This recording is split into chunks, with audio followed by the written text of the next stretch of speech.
Tim Pawlenty is busy pounding the pavement. His most frequent stops, Iowa, New Hampshire, or South Carolina, the first three primary states. He needs name recognition, so the former Minnesota governor is working hard to introduce himself to voters and move upward in the polls. In order to move out of the single digits, Pawlenty is positioning himself as the one candidate who will not only talk the conservative talk, but walk the walk. As we go forward, if you look at this country, we're not going to have people who are just talking about these things. We have to have leaders who can actually do them and have done them. We did tort reform and welfare reform and so much else. Not just talking about it, but getting it done.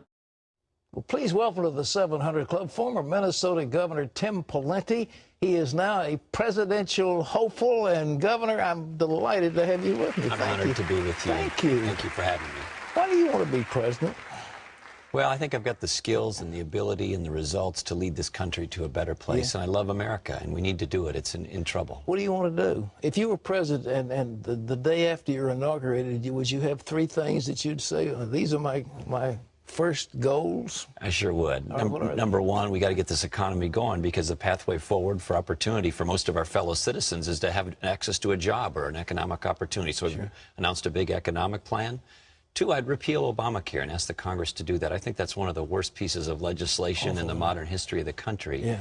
And three, I think we would make some decisions in the area of security and international affairs that send the strong message that we don't equivocate and delay when it comes to our friends around the world like Israel, and I'd reestablish and reassure that relationship. What kind of tone would you set as a president? Well, I always tell folks, especially when I would go into places like rural Minnesota when I was governor, you know, you can't be pro-jobs and anti-business. That's like being pro-egg and anti-chicken. That doesn't work so well. And so we need to understand and remember where these jobs come from. They come from people wanting to start and grow businesses. And so this isn't about whether some small group of the country is more wealthy. It's about, are we doing those things to make it more likely that jobs will grow? Because that's how most people pay their bills, put gas in their car, get their groceries, pay their mortgage, pay for college. And we need to be a pro-jobs country. And right now, most of the entrepreneurs I talk to are saying it's too discouraging, it's too expensive, the government's making it too slow, too heavy, too difficult, and they want the load to be lighter, not heavier. How are we going to get this deficit under control? It's a $1.6 trillion deficit. What are we going to do? Well, when I was the governor of a very liberal place, I love my state. It's a beautiful state. I know you've been there. But it's quite liberal. I mean, the land of Mondale and Humphrey and McCarthy and Wellstone, and now we have U.S. Senator Al Franken, and I was the first, movement conservative to... It's a crazy state. They've got a pro wrestler as a former governor, like a professional comedian as a senator. I mean, what is it with Minnesota? Well, we were able to make big change there as a conservative, but on taxes and spending and public employee pensions and school reform and much more. One of the leadership lessons I learned is there comes a time where you have to draw a line in the sand. And this is one of the moments for the country. So this debt ceiling vote is really a line in the sand moment. And I strongly hope and believe and pray that our Republican and congressional leaders don't raise the debt ceiling. And if they do, please make structural, permanent, big change, like a balanced budget constitutional amendment, caps on spending that are real and specific. I enjoyed your book, Courage to Stand, Tim Pawlenty. You came out of... sort of a working class background. You didn't come with a silver spoon in your mouth. What was your father doing? What was his job? Well, for much of his life, he was a truck driver, but later in life, he got promoted to be a dispatcher.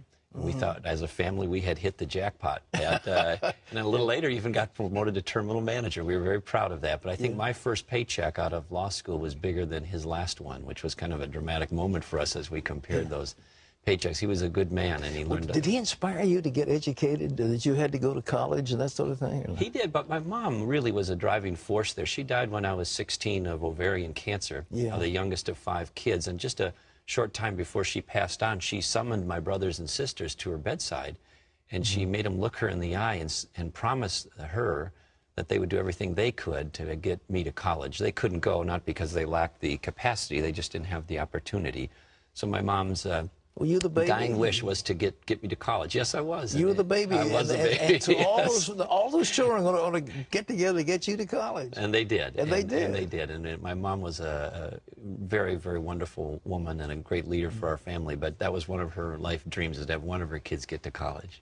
Well, you tell about your very lovely wife. Apparently, she is a lawyer like you. Well, she was. Now we both have moved on to other things. Yeah, but we met in law school, and she was on the board of Bethel College and Seminary in St. Paul, and she's been involved in a lot of great ministry work, like on the board of Teen Challenge and some other things. But she really was instrumental in transforming my faith life and opened up that in ways that were just profoundly important for me and still does to this day. Well, your faith has played a big role in your life, hasn't it? It sure has. You know, I was raised Catholic, and Mary and I met. She came from a Baptist tradition, so as we were getting married and getting serious about that, I wanted to reconcile our faith lives, and she did too, so I started attending her church. But, you know, she led me to the Lord and was a powerful, really leader and mentor in that journey for me.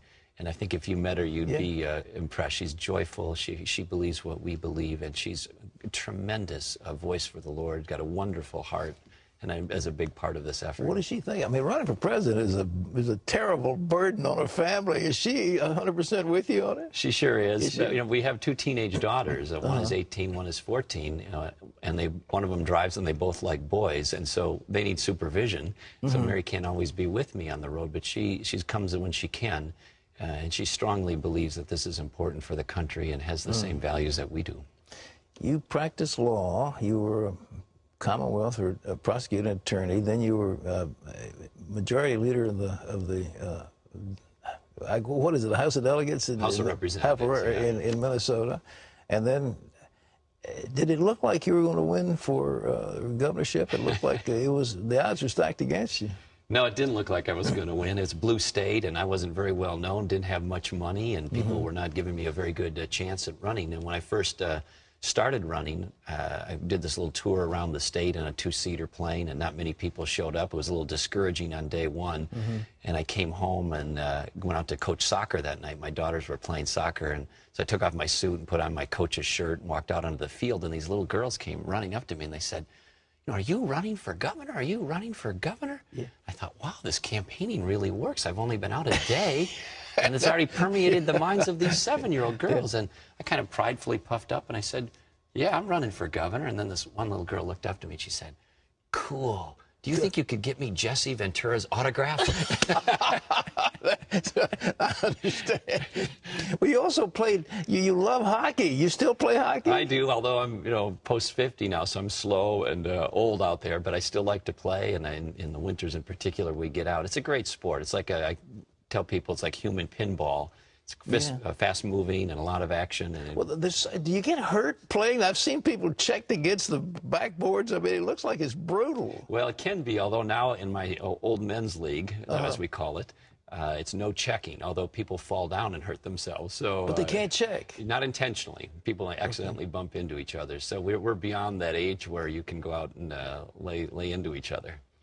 Well, Governor, it's a pleasure to have you with us. Ladies and gentlemen, the book is called Courage to Stand. Is that available in bookstores? Can people buy it if they want to get it? It is. Yes, it is. Courage to Stand. Tim Pawlenty, two-term governor of Minnesota and candidate for the Republican nomination for the presidency of the United States. We'll be back with more after this. Thank you so much. Thank you, sir. That was fantastic.